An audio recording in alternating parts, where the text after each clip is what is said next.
New data says tens of millions of Americans are doom spending in the face of economic stress, essentially deciding to live for the moment and pray for a miracle.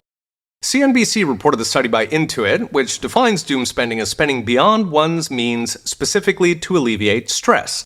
What stress, you ask? The study found fully 96% of Americans are concerned about the current state of the economy. Presumably, the other 4% are riding with Biden.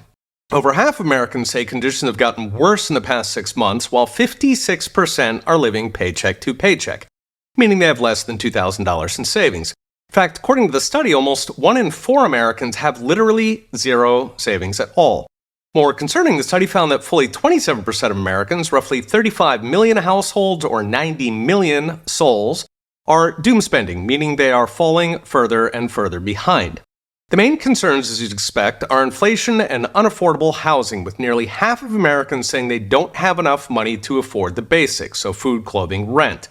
The young are particularly concerned, with a quarter of Zoomers being unable to find decent-paying jobs, while over 70% of Zoomers and millennials report financial anxiety. In fact, the young are reporting the highest rates of doom spending, with 35% of Zoomers and 43% of millennials reporting spending beyond their means to cope. Meanwhile, the young are also reporting the highest increases in spending. In other words, they're essentially giving up on building something for the future. The study ventures that they're giving up because they're losing hope in the economy. Of those who are optimistic, just 1 in 4 think inflation will level out, while just 1 in 8 think the job market will improve. I mentioned in recent videos how the young are giving up on buying a house or starting a family like their parents did, essentially resigning themselves to a life of instant ramen roommates and Netflix binges at 40. Indeed, the Intuit study found a quarter of Zoomers and millennials are moving back in with their parents, with young adults most likely to move back. In other words, they tried the real world for a few years after college, and now they are giving up. It's worth mentioning that 25 to 29 used to be the prime age for starting a family. Now it is the prime age for giving up and doom buying a cruise to the Bahamas instead. The problem's actually been simmering for years, really since 2000, when our economy tipped over into a Federal Reserve-dominated economy with high spending and slow growth.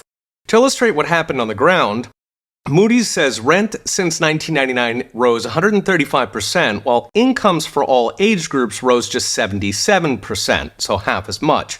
The median house, meanwhile, is 274% what it was in 1999, according to the Census Bureau. So incomes didn't even begin to keep up despite soaring numbers of people working multiple jobs, 8.4 million according to the latest numbers. So what's next? Brought to you by Unchained.com. The clown show that is Bidenomics is a mere intensification of 25 years plus, gutting our productive capacity in the economy, with the young being the tip of the spear in economic fallout. In theory, they'll connect the dots and begin voting for smaller government, less regulation, and more entrepreneurship. In practice, though, it could take a lot more pain before they connect those dots. Okay, we'll be watching. See you next time.